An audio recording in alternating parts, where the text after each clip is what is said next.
श्रीमद् भगवत गीता में श्री कृष्ण जी अर्जुन से कहते हैं, प्रकृति के 3 गुणों और उनसे संबंध कर्म के अनुसार मेरे द्वारा मानव समाज के 4 विभाग रचे गए। यद्यपि मैं इस व्यवस्था का सृष्टा हूँ, किंतु तुम यह जान लो कि मैं इतने पर भी अव्यय अकर्ता हूँ। अर्थात भगवान प्रत्येक वस्तु के सृष्टा हैं। प्रत्येक वस्तु उनसे उत्पन्न है, उनसे ही द्वारा पालित है और प्रलय के बाद प्रत्येक वस्तु उन्हीं में समा जाती है। अतः वे ही वर्णाश्रम व्यवस्था के श्रेष्ठा हैं, जिसमें सर्वप्रथम बुद्धिमान मनुष्यों का वर्ग आता है, जो सतोगुणी होने के कारण ब्राह्मण कहलाता है। द्वितीय वर्ग प्रशासक वर्ग का है, जिन्हें रजोगुणी होने के कारण क्षत्रिय कहा जाता है।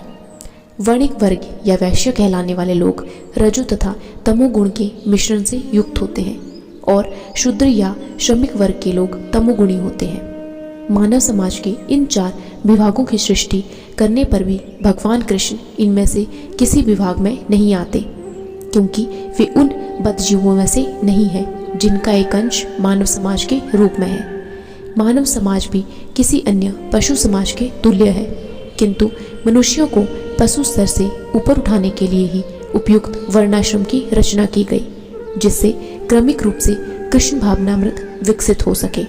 किसी विशेष व्यक्ति की किसी कार्य के प्रति प्रवृत्ति का निर्धारण उसके द्वारा अर्जित प्रकृति के गुणों द्वारा किया जाता है, किंतु कृष्ण भावना भावित व्यक्ति ब्राह्मण से भी बढ़कर होता है।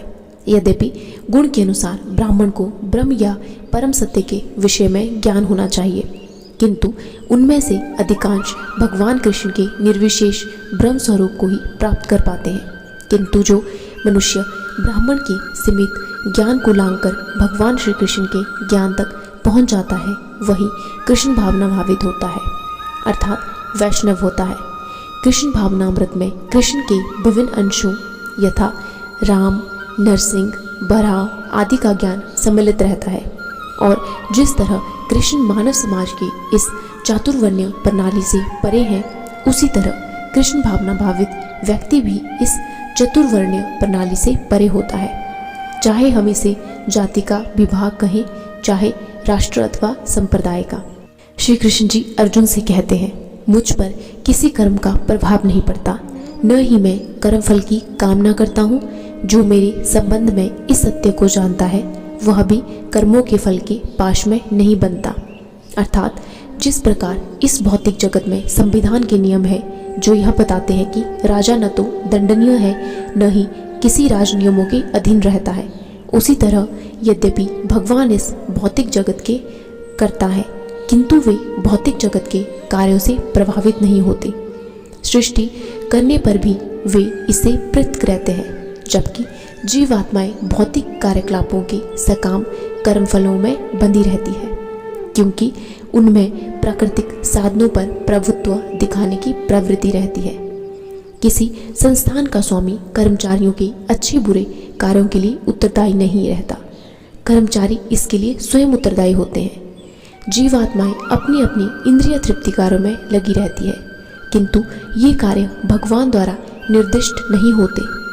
इंद्रिय तृप्ति की उत्तरोत्तर उन्नति के लिए जीवात्माएं इस संसार के कर्म में प्रवृत्त है और मृत्यु के बाद स्वर्ग सुख की कामना करती रहती हैं।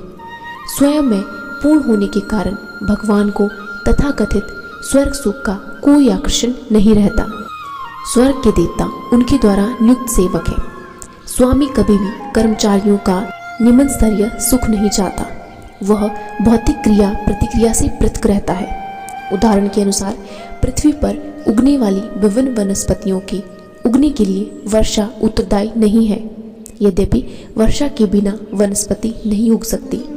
वैदिक स्मृति से इस तथ्य की पुष्टि इस प्रकार होती है, निमित्त मात्र में वासो सृजयानाम सर्ग कर्मणि प्रधान कारण भूता यतो वै सृज्य शक्तिः। अर्थात भौतिक सृष्टि के लिए भगवान ही परम कारण है, प्रकृति तो केवल निमित्त कारण है, जिससे विराट जगत दृष्टिगोचर होता है। प्राणियों की अनेक जातियां होती हैं, यथा देवता, मनुष्य तथा निम्न पशु, और ये सब पूर्व शुभारंभ कर्मों के फल भोगने को बाध्य है। भगवान उन्हें ऐसे कर्म करने के लिए केवल समुचित सुविधाएं तथा प्रकृति के गुणों के नियम सुलभ कराते हैं, किंतु वे उनके किसी भूत तथा वर्तमान कर्मों के लिए उत्तरदायी नहीं होते। वेदांत सूत्र में कहा गया है कि भगवान किसी भी जीव के प्रति पक्षपात नहीं करते। जीवात्मा अपने कर्मों के लिए स्वयं उत्तरदायी है। भगवान उसे प्रकृति अर्थात विहरंगा शक्ति के माध्यम से केवल सुविधा प्रदान करने वाले हैं। जो व्यक्ति इस कर्म नियम की सारी बारीकियों से भली भांति अवगत होता है, वह अपने कर्मों के फल से प्रभावित नहीं होता। दूसरे शब्दों में, जो व्यक्ति भगवान के इस दिव्य स्वभाव से परिचित होता है, वह कृष्ण भावनामृत में अनुभवी होता है, अतः उस पर कर्म के नियम लागू नहीं होते। जो व्यक्ति भगवान के दिव्य स्वभाव को नहीं जानता और सोचता है कि भगवान के कार्यकलाप सामान्य व्यक्तियों की तरह कर्म फल के लिए होते हैं, वे निश्चित रूप से कर्म फलों में बंध जाते हैं। किंतु जो परम सत्य को जानता है, वह कृष्ण भावनामृत में स्थिर मुक्त जीव है। तो आज के श्रीमद् भगवत गीता ज्ञान से हमने यह जाना कि वर्ण 4 प्रकार के होते हैं, ब्राह्मण, क्षत्रिय, वैश्य और शूद्र, और इन्हीं वर्णों के अनुसार लोग अपना कार्य करते हैं। लेकिन जो व्यक्ति कृष्ण भावना भावित होता है, वह इन 4 वर्णों से परे होता है, अर्थात वह ब्राह्मण वर्ण से भी उच्च वर्ण का होता है। राधे राधे।